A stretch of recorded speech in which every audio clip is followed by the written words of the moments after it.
Hello, friends. Welcome back. My name's Octavia, and this is my astrology podcast. Thank you so much for being here.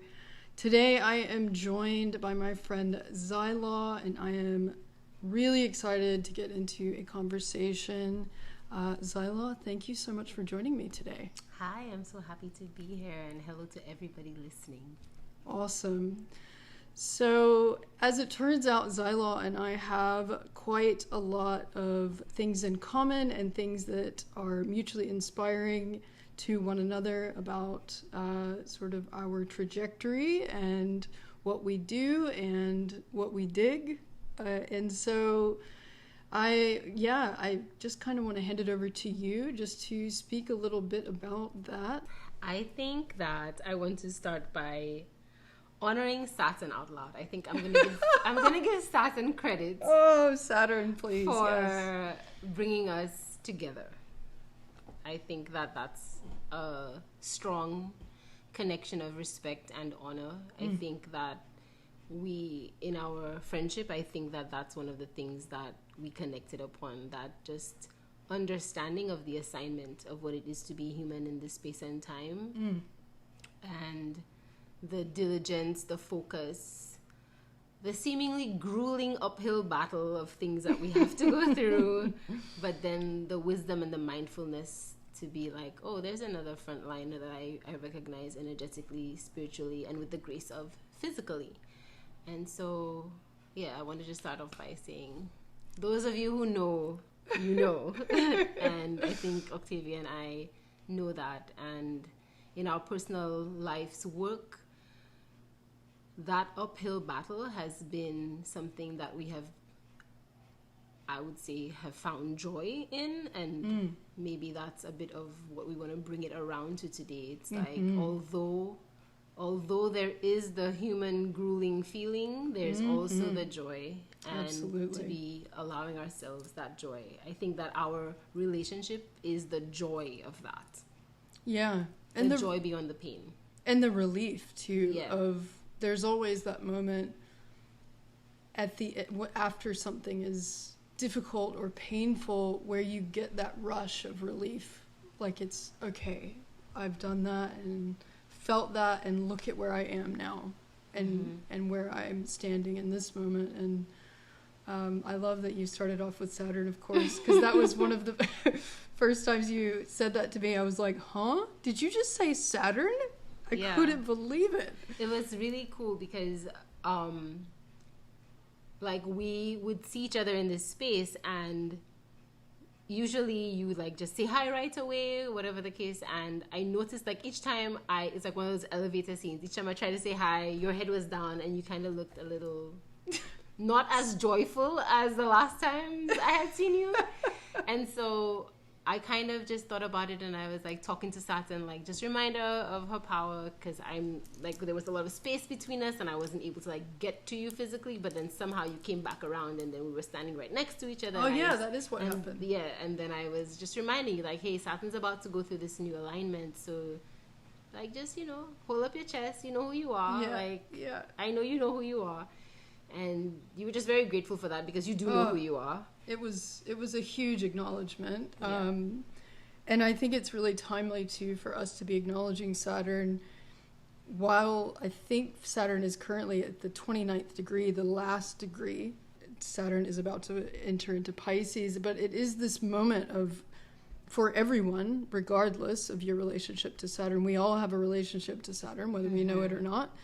But I think it is a very reflective moment of what have I been doing that has led me here? Like, how have the last 3 years, the last 2 years, the last year, the last 6 months, the last 3 months, because it has been a very intense build up to this point, and it is a very reflective moment. So yeah, for you to say the word Saturn to me, to invoke Saturn at a moment where I was quite weighed down, and it really just sort of lifted me up, and it really encapsulates what you're speaking to about finding that joy, that sort of that other side of struggle where things become really light.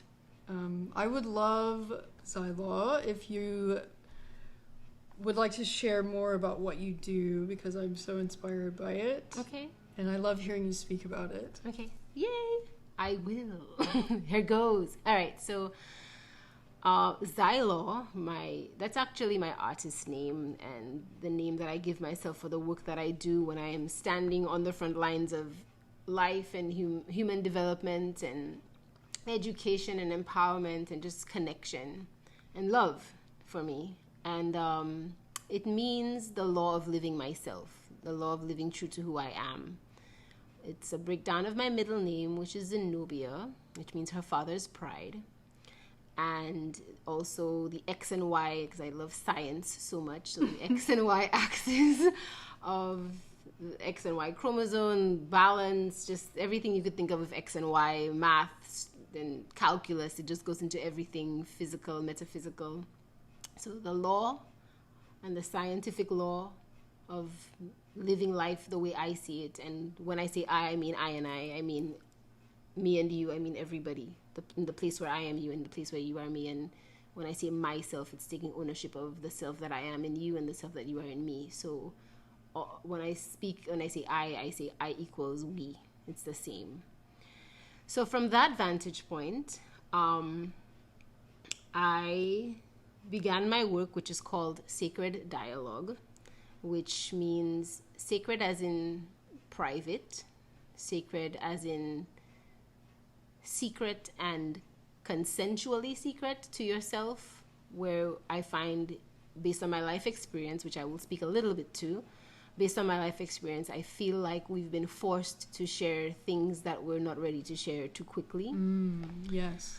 And so I created this work, this intuitive artistic work that I do called Sacred Dialogue, where essentially I teach people to trust themselves. And I have created like 5 main parts of self, which go from the protective side of your nature all the way to your most wondrous, exhilarating, exploratory sides and silent sides and everything in between, creativity and intimacy, everything. And it's just a matter of having that be sort of a boardroom inside of yourself and making decisions in a way that no matter the outcome, you trust yourself. You trust that there was a part of me that needed to have that experience. Yes. And I honor that part of me.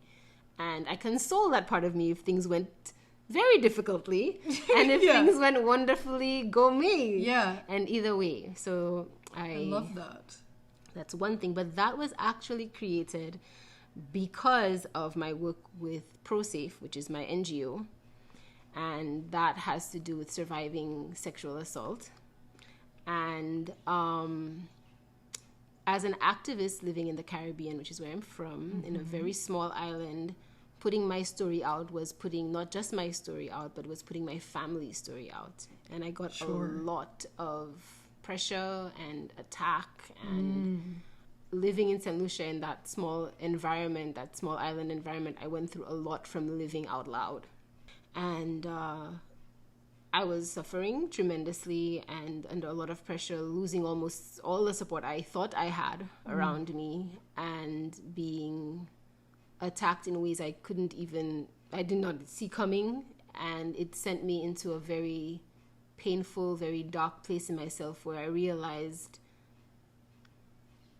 although I had felt so alone in many ways, I had not ever felt that kind of emptiness. And that's kind of where Sacred Dialogue came from, because I realized that I only had me.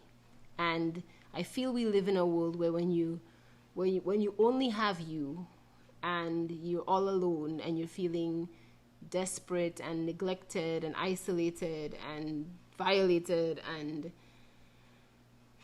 just, I could go on and on. I'm sure if you're listening, then you know the feelings personal to you, where we would have had those same feelings. I feel like we live in a world where when you're your own best friend, you're made to feel like there's something wrong with you.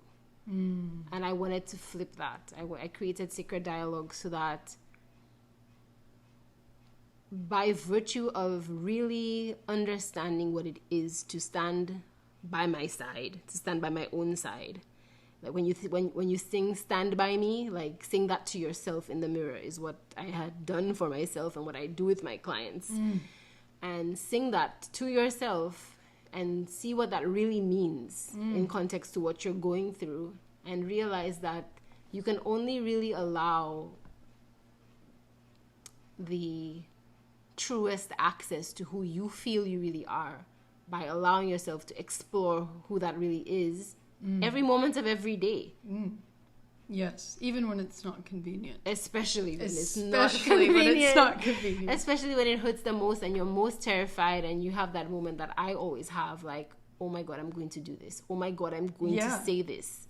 You know, I found myself going through that so much, and I didn't want to be a victim of who I was. To me, I didn't want to treat myself like, oh my God, why did we decide to share this? Like, look at what we've done. We've messed up our whole life. Why did we do this? You know, I wanted to sit in the anguish, hold it, and then build myself up out of it, through it, never forgetting the anguish, never dishonoring it. I still remember it fully, thoroughly, but I went through it, so I'm not the same beast. That's right. Well, it's a catalytic energy. Exactly.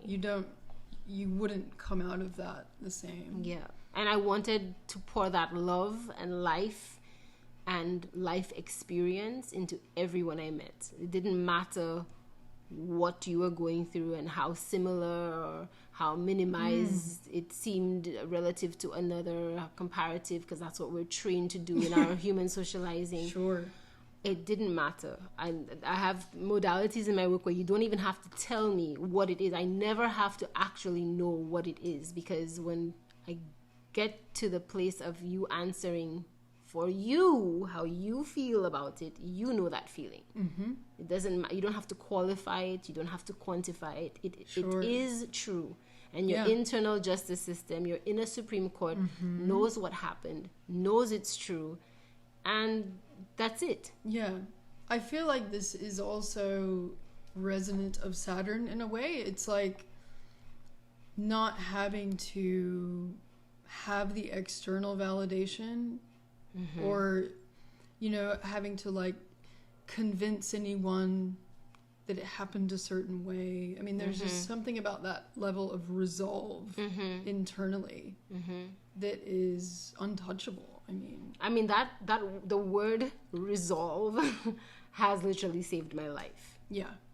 And I have Saturn in my 7th house, in my house of relationships, and it is my relationship to myself and to the way I live my life is foundational and fundamental and resolute and necessary and vital. If I didn't have it, I definitely wouldn't be here, and I would completely understand why if I wasn't here, and I'd be completely fine with that for me. I hear you. But I am here, and I feel like I am the ultimate clapback. And again, when I say I mean all of us who know what I'm talking about and who have had that feeling that I'm describing on an energetic and essential level. I am present, we are present, and we are resolute, and we are resolute presence. And we are here not just for a reason, but we are here for triumphant, phenomenal reasons and experiences that not only do we get to experience ourselves, but Octavia and I are here for all of us to be able to experience each other. Yeah, and to share, right? Yes. Because that's where the magic 100%. happens, sharing it. Yeah. And it's even sweeter coming out of those depths.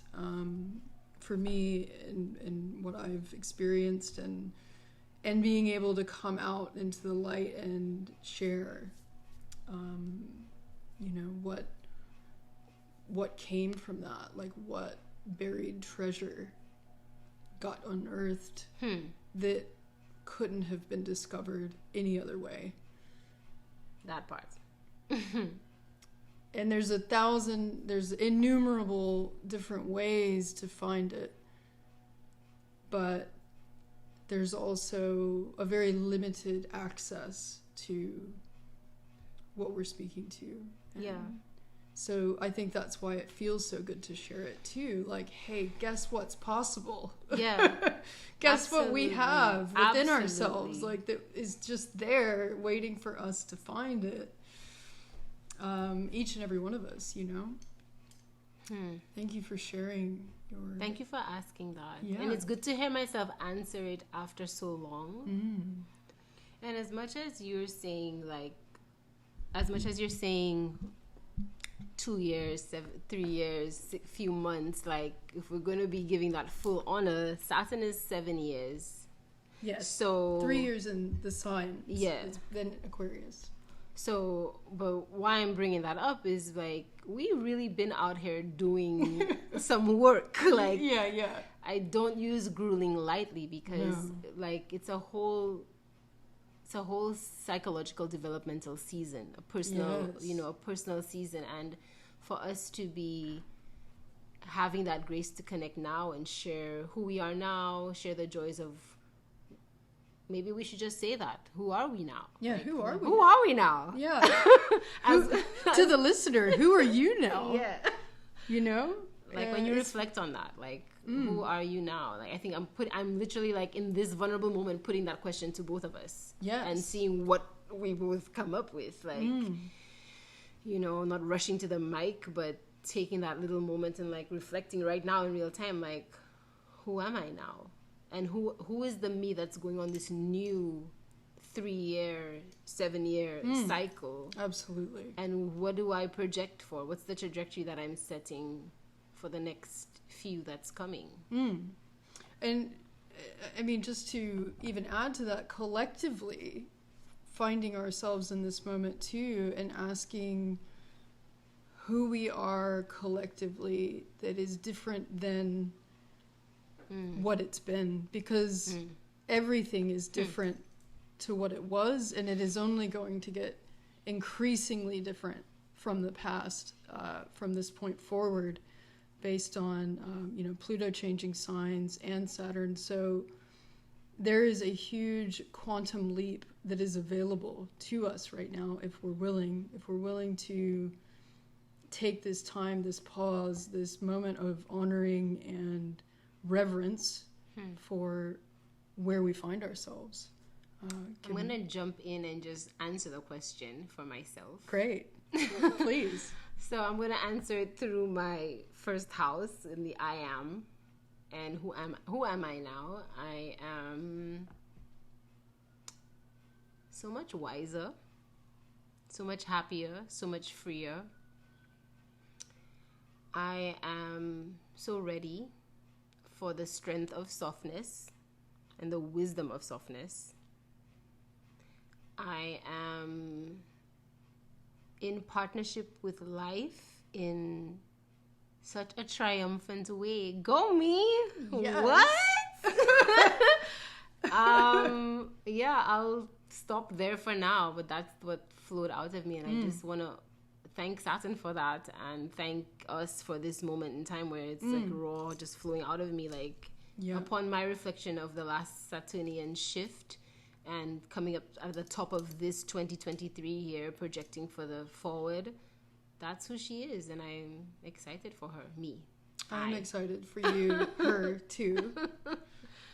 And you? What's coming? What's flowing? What's shareable? I think, who am I?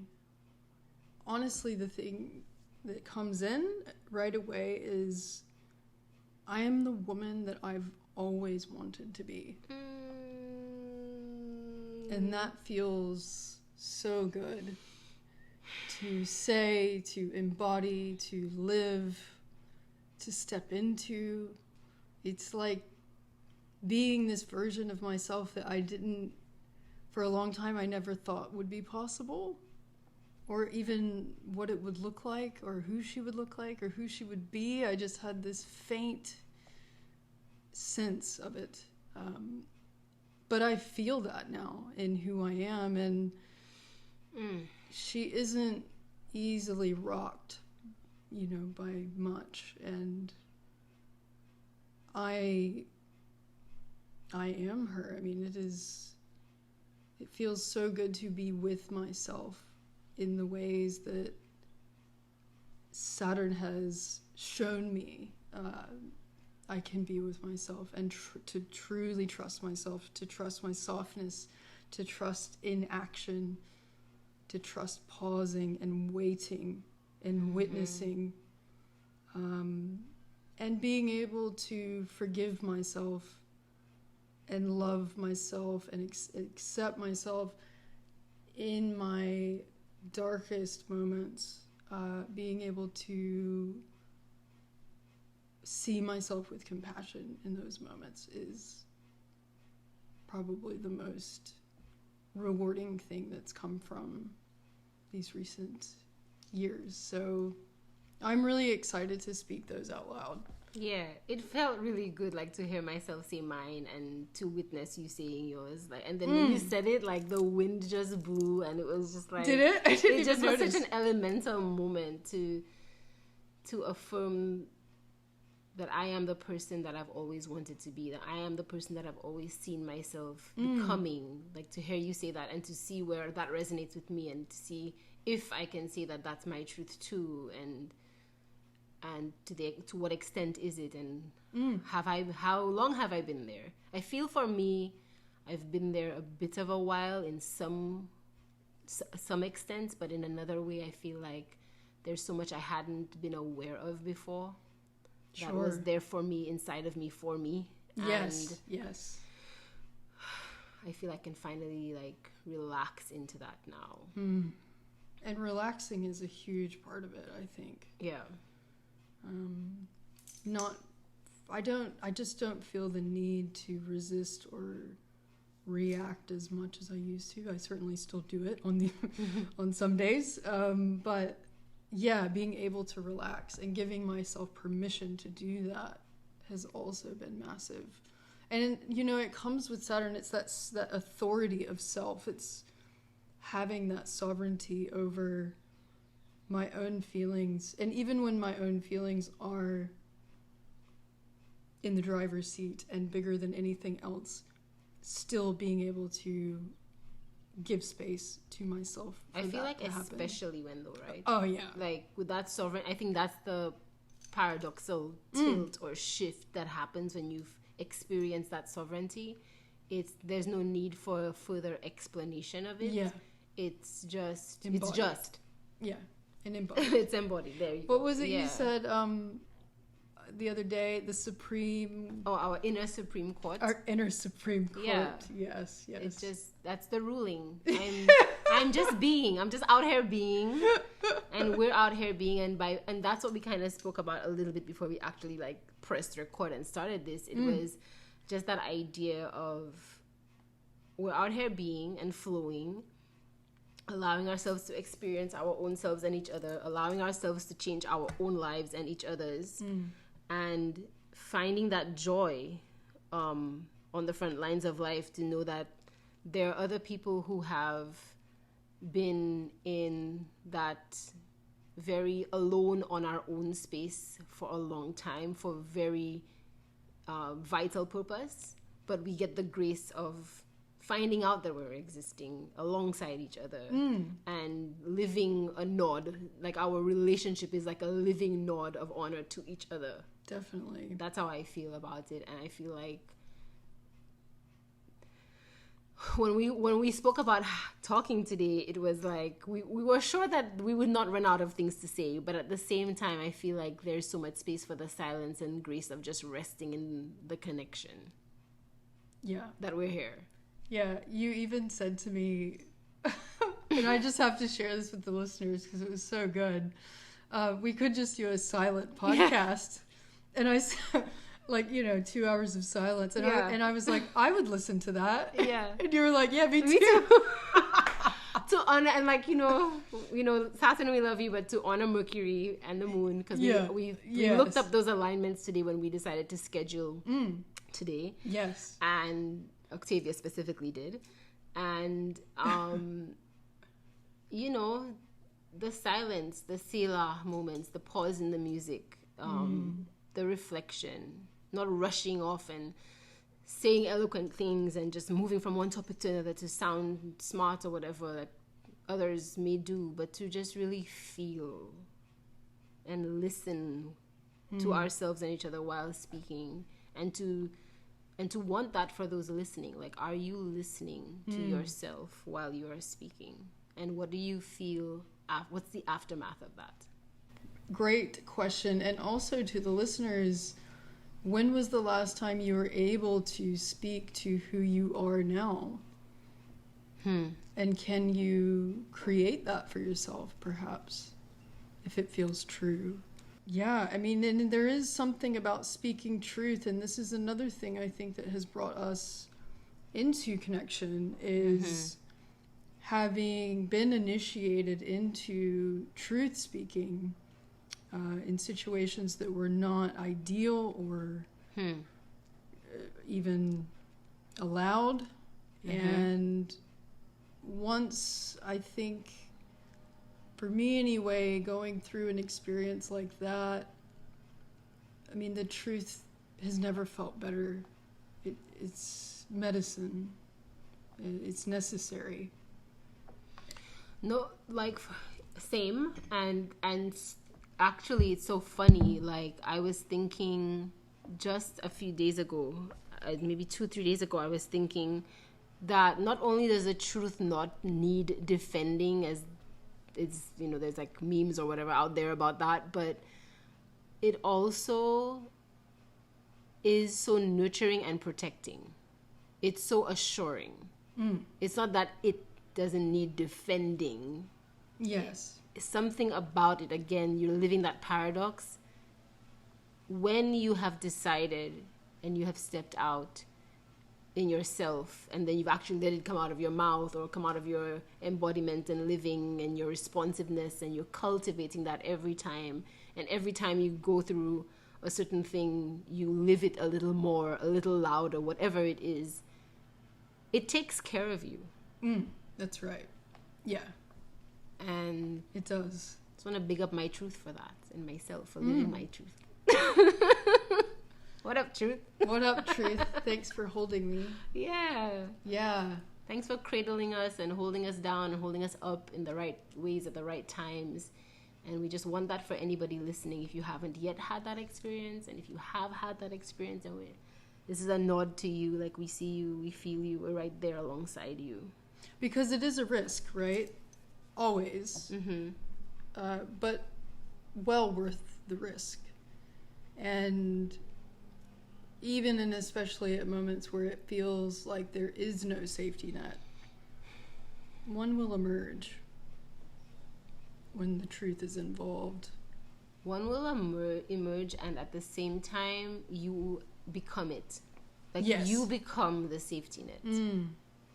Life becomes the safety net. Your relationship to yourself and to life becomes the safety net. Yes. And just the assurance. It's not even a safety net anymore for me. For me, it's a given. Yeah. I'm in that place now. Yeah. You know, and I've gone through a lot to be in that place and to not know if I would be here. And honestly, to still sometimes not know if I will be here, but to not be affected by that. I'm not sad or scared by that. I'm not terrified by that. And not governed by that. It's not debilitating. It probably adds, with the wisdom of Saturn and the expression pacing of Mercury and the mindful emotional balance of the moon, it just sets the pace. Yeah. It orchestrates the situation. Yes, that's right. That's a really good way to put it. I mean, recently I had shared one of my interviews with you, and I hadn't read that in a long time. And while that was my truth the day I was doing that interview, when I look back at her and what she went through, what I went through, what we went through from that time, all the support that I was speaking to in that interview that I had, I lost. Really? Yeah. So God. Reading it like just this weekend, just before, like, wow. It was like, wow, girl, like, you were out there honoring all these people who they were doing what they thought was their way of supporting, but when it actually came down to it, the aftermath of their very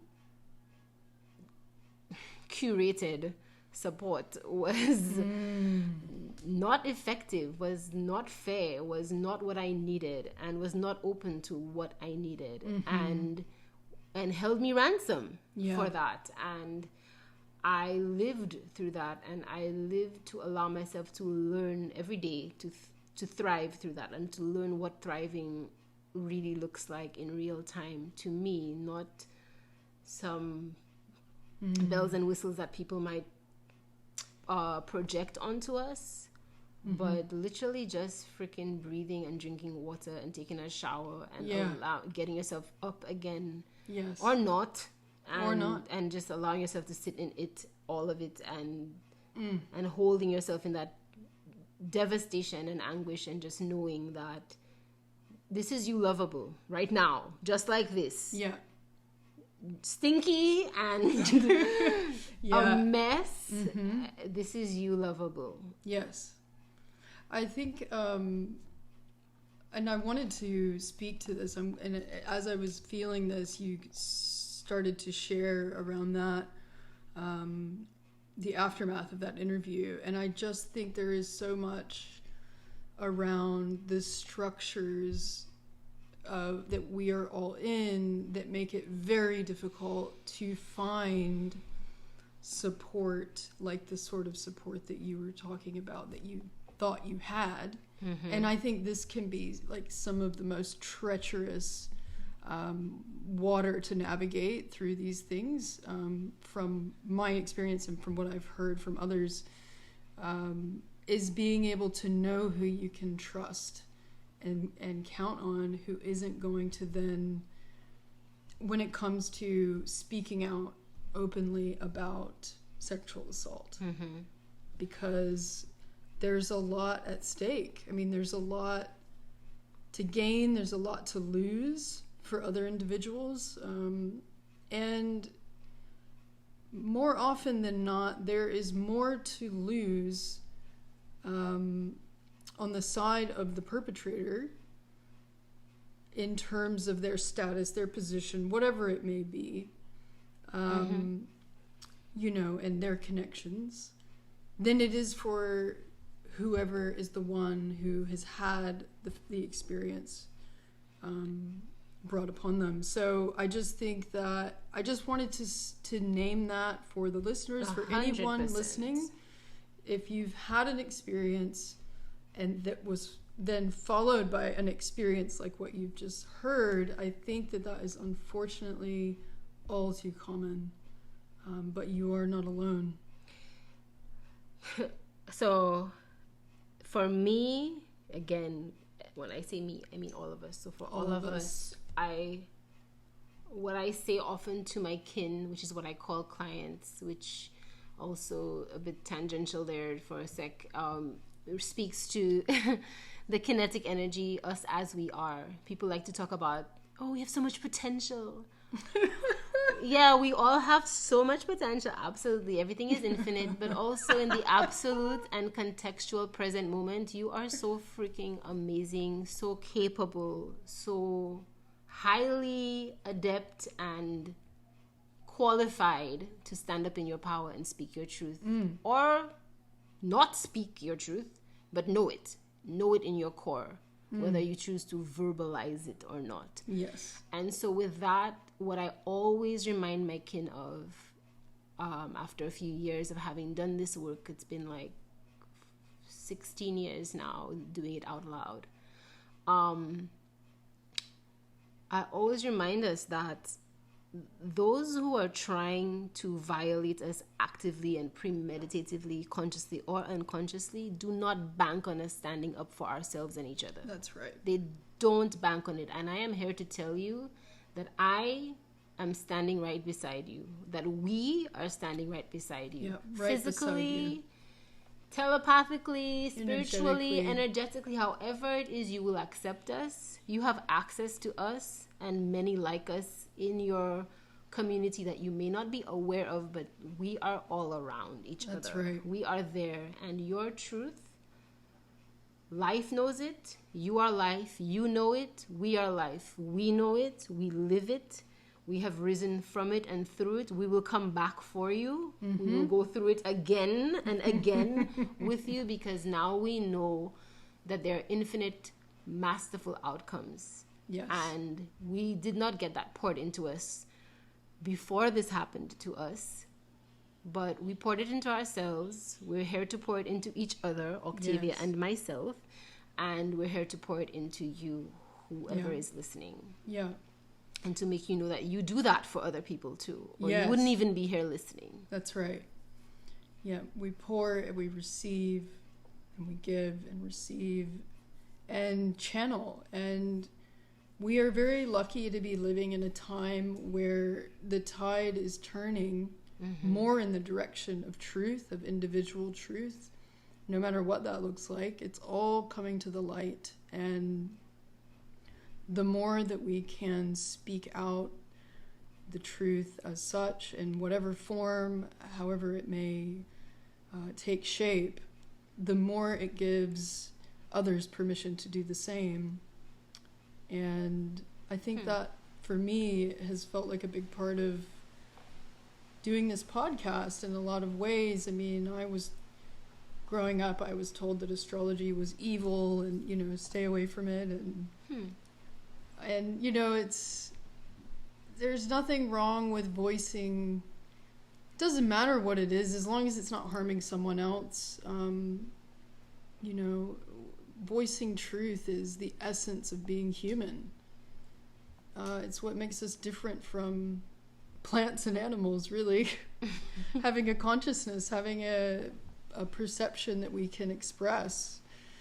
And we are living in a very cold, kind of inhuman, just because of the digital nature of progress and innovation. I mean, the first form of innovation was fire, and I'm sure there were plenty of people who were very anti-fire, you know, for a number of reasons. But if it weren't for fire, it would still be in the dark ages, you know. And fire was probably previously thought of like AI is thought of now, like, you know, like, oh, it's the devil's work, you know, whatever. And it kind of is, but I'm just kidding. But, you know, we're in this very, there is, let's see, Satan is the warm one. And then there's the other deity that's the cold one.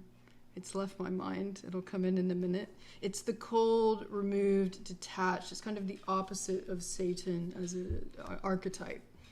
And that's kind of what the lower octave, like the dark underbelly of Aquarius is. It's like Terminator stuff that's so far removed from reality and takes over and is cold and unfeeling. And anyway, so this is kind of the side of the polarity that we're on, because we have so much individual attention and curation of our reality now, that it is in a way pulling us into a more individualistic way of living. But this is also why I think speaking to all these things is so important, because it's essential that we come back into connection in these ways that bring our authenticity and our truth back to life, and integrating them into one another, integrating the digital realm, the individualistic realm into each other's lives differently, because it's different than it was. I mean, since the pandemic, like, we don't connect the same way as we used to. It's like it has more gravitas, like coming together with another human being, at least in my reality. So yeah, it just feels really good to speak to that in the context of this conversation.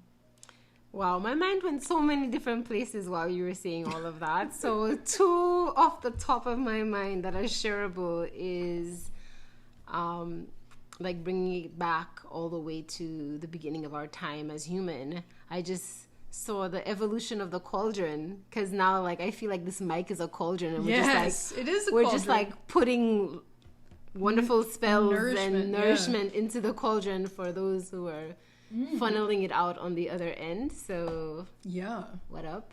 Yeah, definitely the cauldron. And then just we did a bit of honoring space and time off air before we started.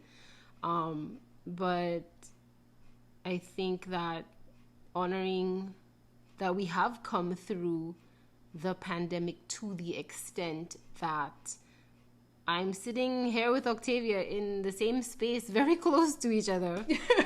That's really something that we can't take for granted. That's right.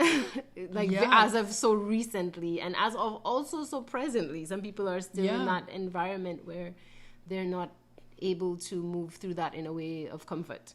Right. And so I give thanks to ourselves and each other for allowing ourselves that humanity. And so I'm just laughing at the cosmos and how it just is like, okay, you guys can beat around the bush if you want to, but you guys are going to be like pouring into the cauldron in this specific way, to the specific degree apart, like this amount of humanity is happening to you right now. It's all very measured, right? It's all happening, and it's so I give thanks for that, and then it brings me back to a different place in time, just watching cultural differences, humanity differences, where people who identify as human and woman would not have been able to have safe space in a mic to share perspectives. Absolutely. And I never take radio for granted. I never take the technology and the instrument and the safe space of radio, the free space of radio for granted. And on both ends of it, those who, like us, allow ourselves the conscious choice to share what is shareable, and those who allow themselves to listen. And I just want to give so much thanks to all of us right now who are participating in this moment in time, whatever that moment in time will be in this fluid timeline, that we just give so much thanks to ourselves for finding it in us to share what's shareable and to listen to what's shareable and to allow it to impact us truthfully and allow us to experience ourselves and each other fully. Absolutely. And since I've come back from Australia, the pace of the US is welcome back. It is. I'm still adjusting.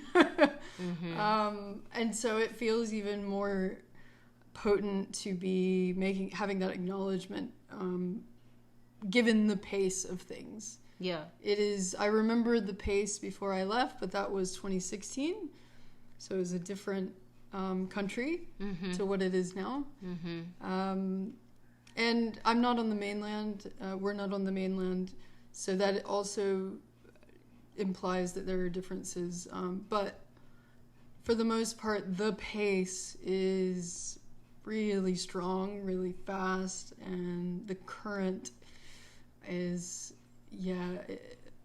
overwhelming most days. And we were speaking a bit about this before we pressed record, and so I just wanted to name that, in relationship to what you just said about finding the time to do this, the space, and within the context of this really strong current that we are existing in space. I also want to say hi to St. Lucia if you're listening, because of course you will be listening, and Barbados specifically, because that's where I'll definitely be sending this right away, and Jamaica, and Trinidad, and Dominica, but the whole Caribbean. That's where I'm from, and it means a lot to me to allow myself and my work, again, our life's work, to find its humanity in every geographical and cosmic location and technological location, because these are the great things about our human advancement, when we can utilize every tool for our humanity, for connection, for resolve, for self-reflection and refinement, for lovingly holding each other up and calling each other out and holding each other to our power. And I that's another thing that's very important to me in my relationship with myself and with my kin and everyone in my life. So I always say, I hold us to our power. I hold us to our truth. And sometimes that might seem different or difficult to digest in a contextual moment, but I'm going to midwife with you and write it out with you. I'm going to hit the lows with you, and we're definitely going to be soaring through the highs and the resting plateaus and all of that. So, yeah. I really appreciate just what you had to say earlier about how speaking your truth, you know, and I'm sure that in itself has had an evolution of how it feels each time, and then reflecting back on it each time, and reflecting back further on it as you were describing after reading the interview.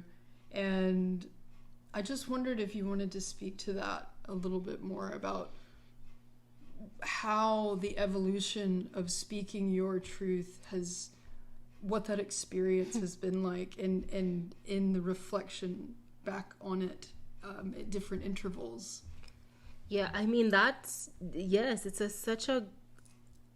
it's such a powerful and loving question, and full of measure, because not just the measure of like reflecting, and the measure of you like kindly asking in your actual like word sound of how you're asking, but the many measures of self, like just who I was and how tall one of my friends said to me one time when I was going through something very difficult.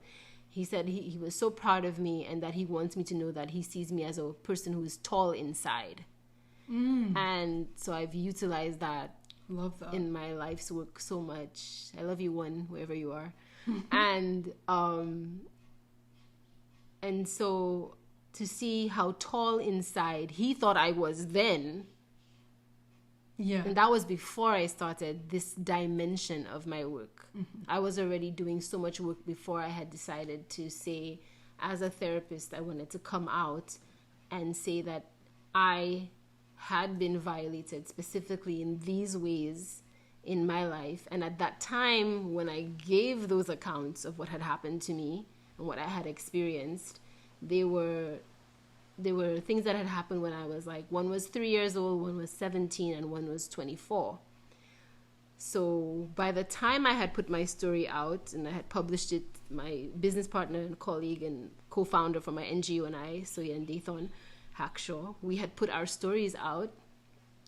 But I have been violated since I put those stories out.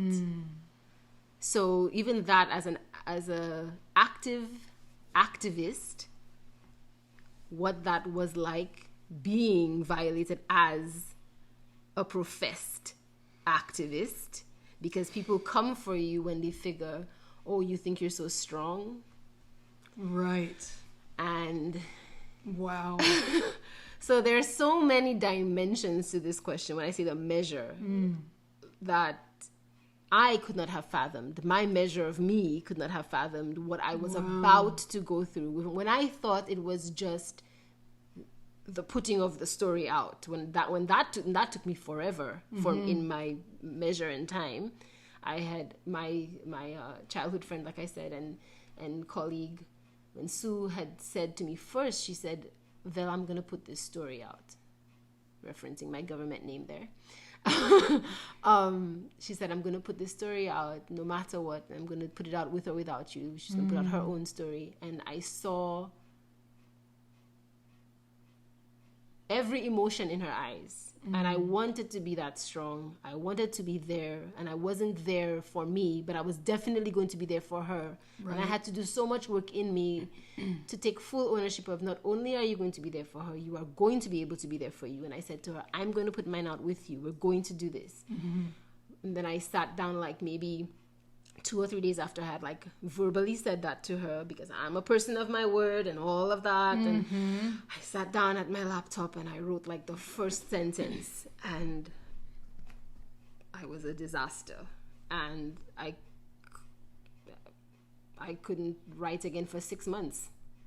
I put one line and I couldn't write anything again, and just reliving it.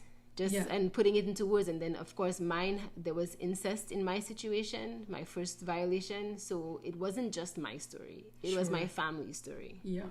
And again, living in a Caribbean environment, in a small island community.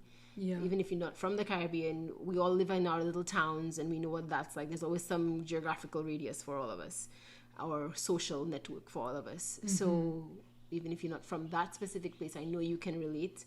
And I had to consider everybody in putting that story out, you know. And so that took a lot. And then doing it, finally making it, putting the story out and doing the interviews and getting asked all sorts of horrible and very good questions, and putting myself through that process of answering them out loud in real time, but then dying every night afterwards by myself in my bed, just like, oh my God, why did they ask me that? Why did I say that? Standing by myself in it. Yeah. But still realizing how much we are on our own and how much that is a powerful place to be. Yes. It reminds me of, there's some things about it that are similar to, I guess, coming out, if you will, and having to think about the ripple effect of the community, of the family unit, of how it's going to be received. And there, you know, and it's interesting because it is a violation, really. I mean, anyone who is open about their sexuality, it's really not appropriate to ask any questions of anyone about their sexuality. I mean, that's not a world that's a world that we're building, though. It is. We're building that awareness that it is absolutely not acceptable to force disclosure. Yeah, that's right. That's not the world that we grew up in, and that's why consent is such a very successfly interwoven violation, where the lack of consent, rather the taking away of consent, is such a intricate wound, because there's so many things that you're made to share about yourself before you can even understand it about yourself. I'm so glad you pulled it back around to that, because I love that aspect of your work and what you speak about, and how that is what is brought upon us, you know, to share before we're ready. Yeah. And to not have the space to say, I'm not ready to answer that yet, without saying, I'm sorry. I'm not ready to, like, I don't have to be sorry. I am not sorry that I'm not ready to answer that. That's such a private, wonderful thing for me to go find out by myself. And I'm not probably ever going to share that with you. Or maybe I will, but in my own space and time. You know, and there's so much coercion of the concept of choice that it becomes such a dangerous thing. And that's another part of what I suffered with a lot, which I'm so grateful to be free and out of, as far as the awareness of it, not necessarily as far as the mastery of it by my own self-measure, but specifically I found myself in positions where, because consent was taken away from me, and I was like running for that straw, of grasping at the straw of, okay, this is my choice, right? This is my choice, right? Like I choose to have this conversation with Octavia, right? Or did I? Am I choosing to have this conversation? Like, am I? And I mean, yes, I can stand and say 100% I am choosing, but I have to also go back for the me who did many interviews that I wasn't choosing to do. That I was coerced to do, that I was manipulated into doing, that I was bullied into doing. And I rocked all of them. When I look at them, I hold her up, and I'm grateful for the me who put herself through that, because I knew I was saving some life somewhere. I was saving my own life at a point. But I also hold that person who put me in those people who put me in those situations accountable in my inner Supreme Court. You knew what you were doing, and you are absolutely wrong. Whether I come for you in the physical or not, I want life to know that I knows that you were wrong for doing that, and that I have never put anybody in that position in this life. No. Yeah, I hear you. So there's a lot of measure and growth to understanding what you hope is shareable and what's not. And I'll give one last little thing that's coming up inside of me to share, which is when I started doing my own somatic healing work for myself, and I had a person that I was working with. There was a part of the work where I was supposed to allow myself to keep how I was feeling, but I had never been asked how I was feeling with so much genuine openness and love, that I was so desperate to share with with the person who was helping me, how I was feeling and how I was doing. And she kept guiding me like, this is not the time and space for you to share it. This is the time and space for you to keep it. And wow. It was so difficult. I mean, we got to process it thoroughly through. She was awesome.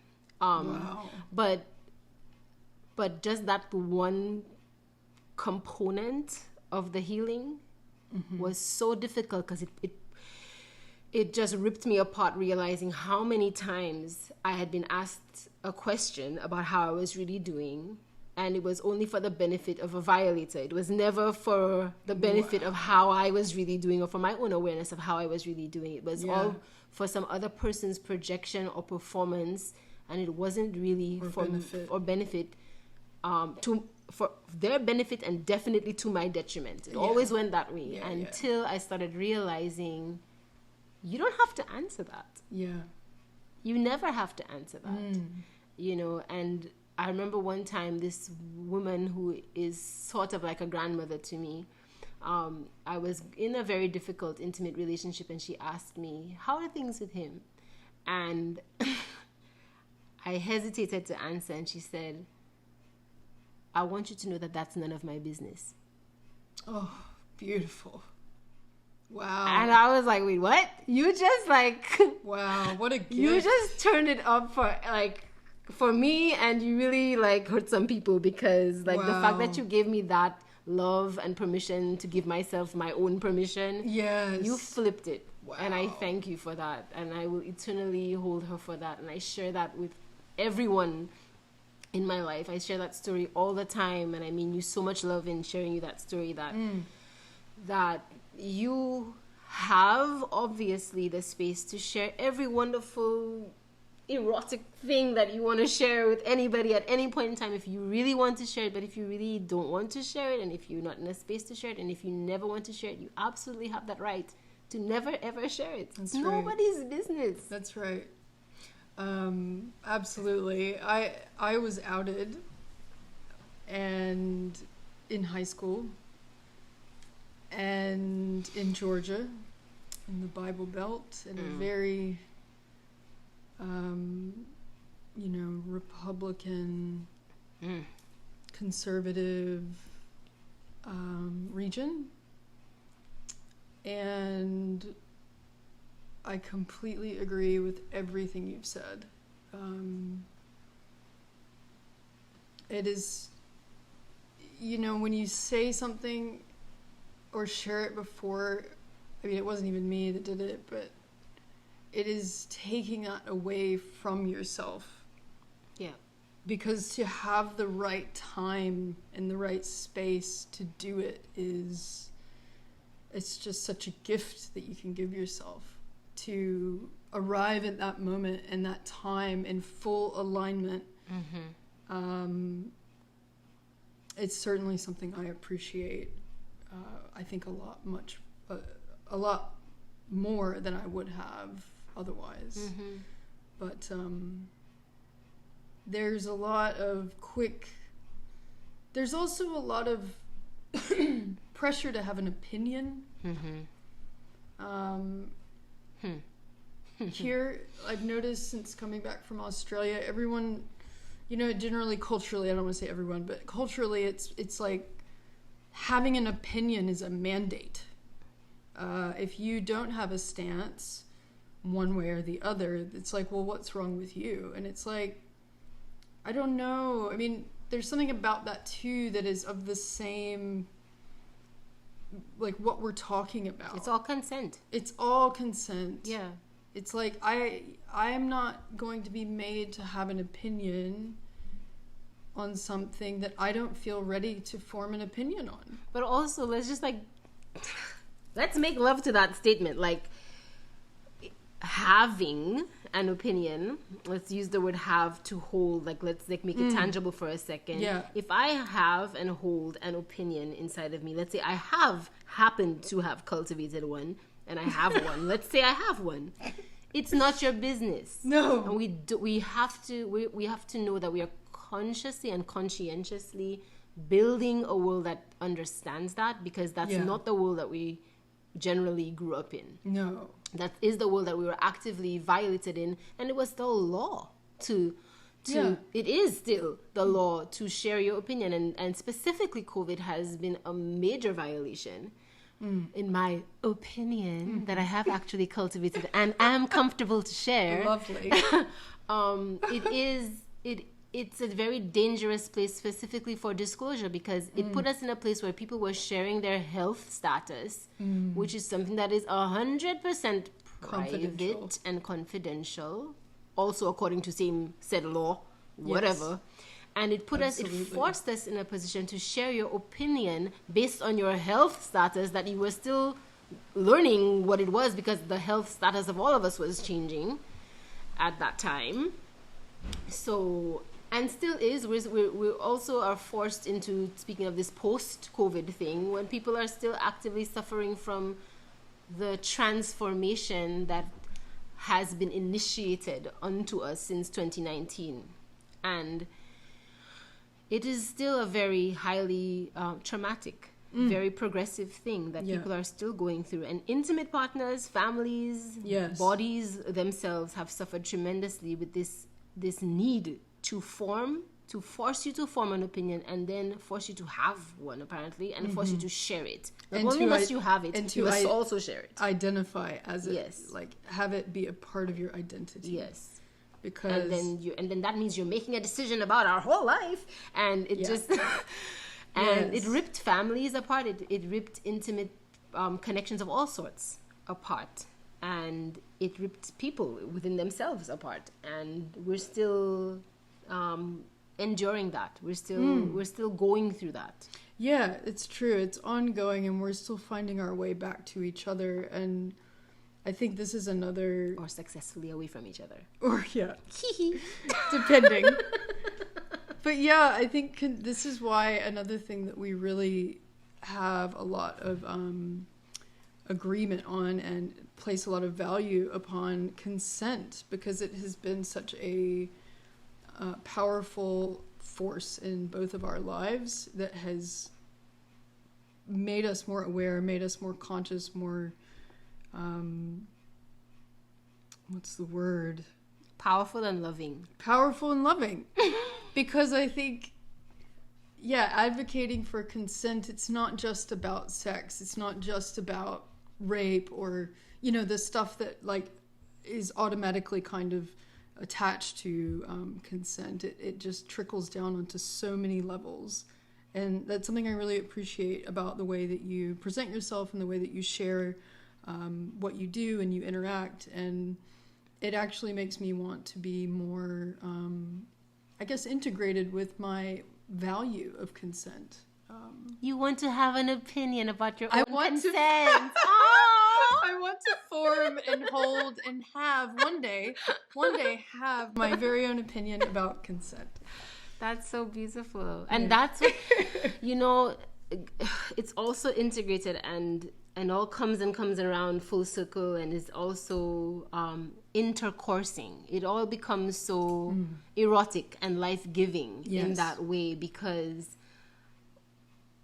that's right. The entity that wants to destroy without consciously recreating, because destruction is a powerful part of nature. Let's not throw destruction away. But the entity that wants to do that only for the sake of violation and destruction wins when we don't realize the vast and fluid capacity for all of these words that we're throwing out about consent and opinion and people and humanity, and these words that we're just utilizing. They're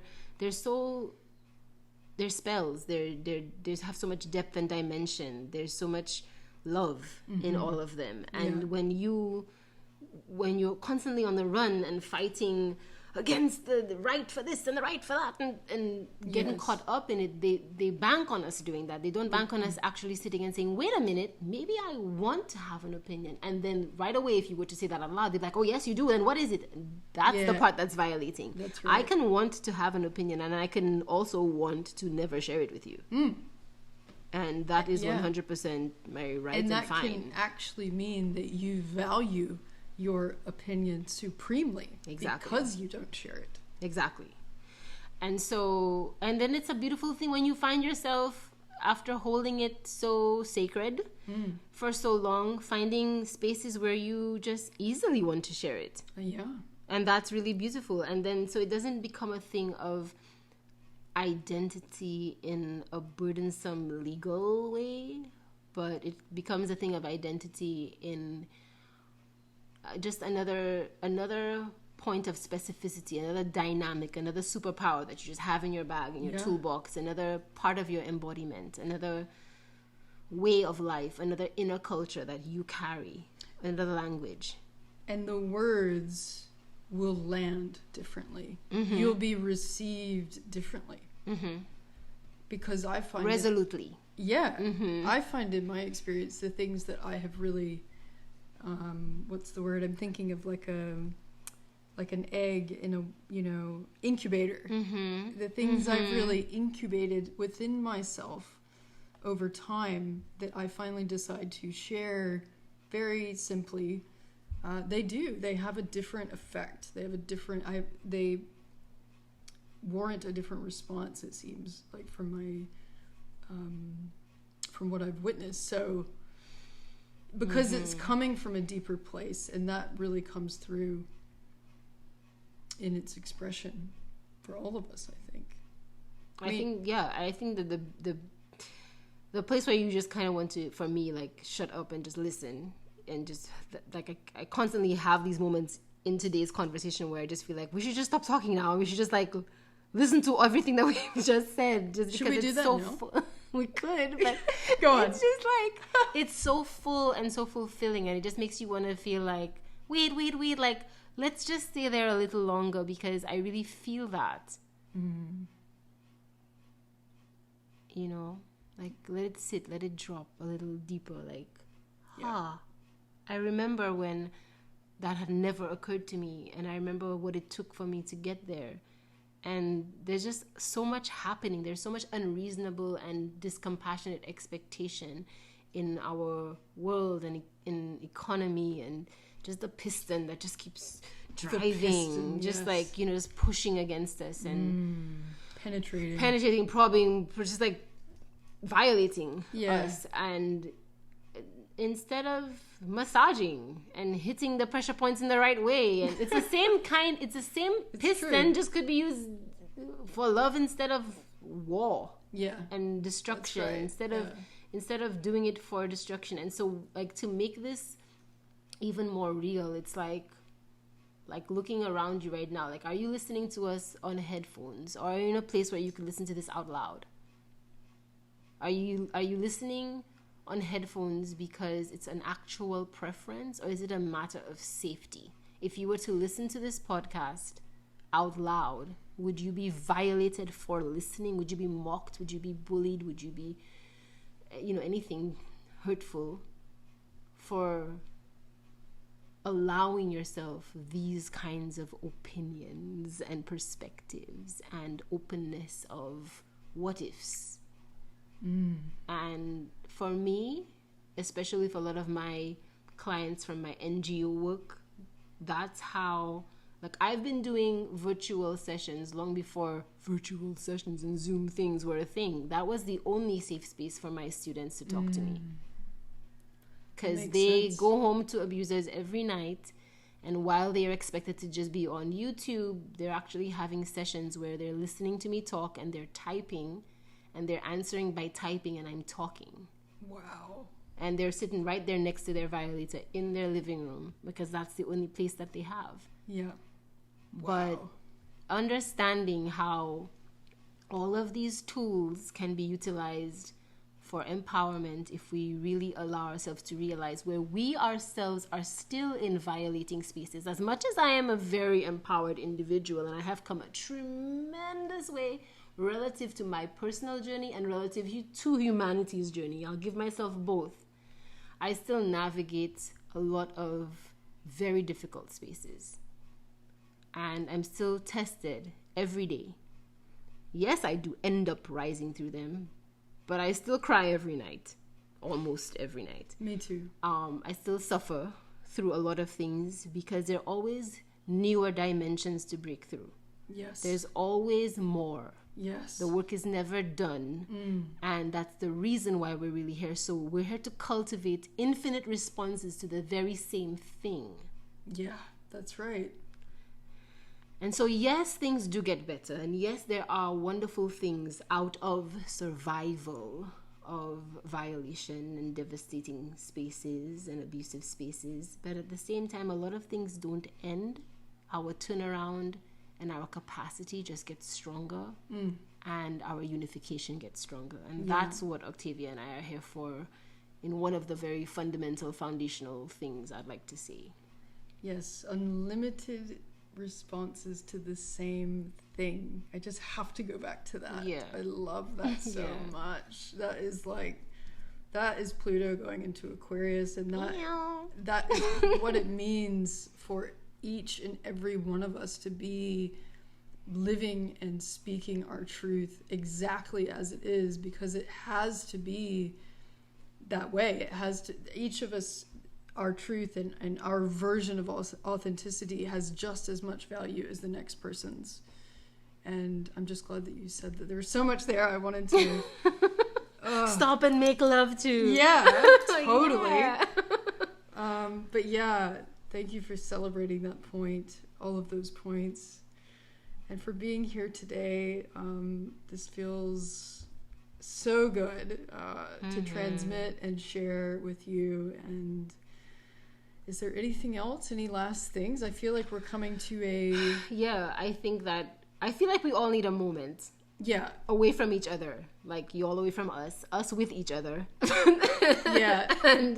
And just to digest what this has done to us, the aftermath of the goodness and the good feeling of connection. So I just want to put, that's kind of my closing, is really listen to this as many times as you need to, in 10-minute doses as needed. Like, really just allow yourself to make love to the things that resonate with you. Like, really go in, go deep, soft or hard, whatever you need. Just go all the way with everything that makes you go, that part right there. Like, I don't even know where to start with that. Okay, well then don't just say that.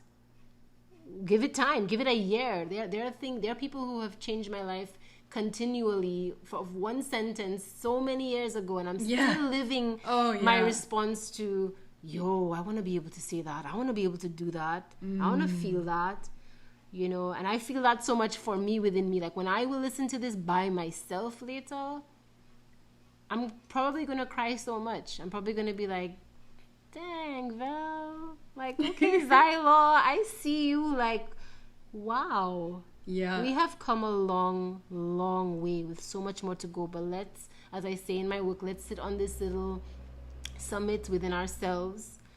Let's look around the mountain. Let's see how far up we've come. Let's look at the view, and let's share it with whoever we can share it with.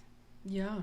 And I think that's a beautiful invitation I would like to extend to the listeners, of taking this moment, 29th degree that Saturn is sitting in, from now until March 7th, to find a way to do that for yourself, to whether it's, a transmission, a recording, singing a song, doing a dance, having a connection with someone who you can really feel yourself with, and being able to give yourself that reflection of self through them, through whatever you choose to express. It's so potent in this moment, and I'm just so grateful that we were able to line this up, that all the help that we have from above and around all came together to make this conversation happen.